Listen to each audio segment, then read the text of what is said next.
Hey, have you heard about Warren Buffett's life story? Of course, he's one of the most successful investors of all time. Yeah, but did you know he grew up in Omaha, Nebraska during the Great Depression? I had no idea. What was his childhood like? Well, at a young age, he showed an interest in making money, delivering newspapers and selling golf balls. That's impressive. And he went on to study business, right? Yes, he attended the University of Nebraska and earned a degree in business before going on to study at Columbia Business School.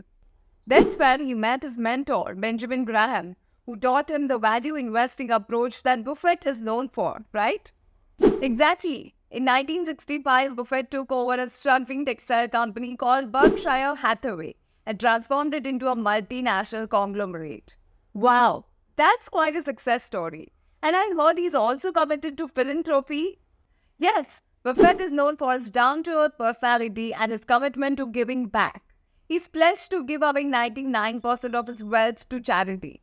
That's incredible. Warren Buffett truly is an inspiration.